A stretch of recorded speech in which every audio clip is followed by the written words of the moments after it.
The FA Cup fifth round continues then here on ESPN Plus as Liverpool take on Norwich at Anfield. I'm Dan Thomas here in the studio, joined by former Chelsea midfielder Craig Burley is with us, and Liverpool legend Steve Nicol as well to look ahead to this game. Before we do so though, let's address the breaking news coming out of Chelsea, of Abramovich coming out and saying, "I've always taken decisions with the club's best interest at heart. In the current situation, I have therefore taken the decision to sell the club. The sale of the club will not be fast-tracked but will follow due process. I will not be asking for any loans to be repaid. This has never been about business nor money for me, but about pure passion for the game and club. All net proceeds from the sale will be donated. The foundation will be for the benefit of all victims of the war in Ukraine." For more on this, let's welcome in senior writer Mark Ogden, who is pitchside at Anfield. Mark, how much of a surprise is this news?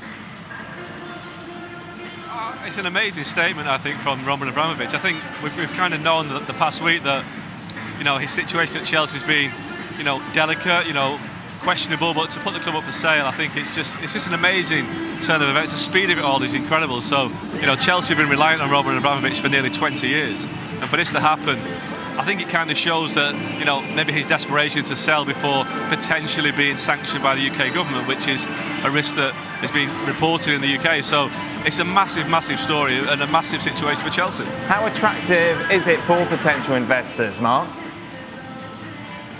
Well, I mean, on the face of it, it's a very attractive club in the sense that it's a London club, they're the champions of Europe, the world champions.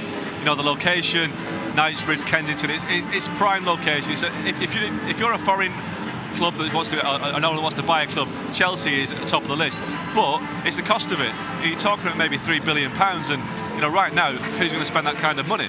I'd imagine that the Saudi Arabian consortium that bought Newcastle might be kicking themselves that 3 months down the line, having bought Newcastle, they could have bought Chelsea. But I think there is a lot of money to be spent there. They need a new ground, so it's not as attractive as it may seem. But in terms of brands and where it is, the location, I think Chelsea is appealing. But again, it's a big, big money deal. How does this affect Chelsea kind of short term, Mark?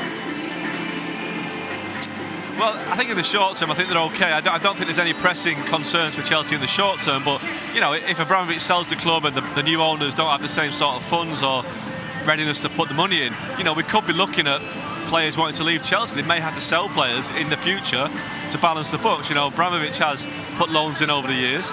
I mean, this is speculative right now, but I do think it's at the stage where it could be Chelsea may have to sell the best players going forward.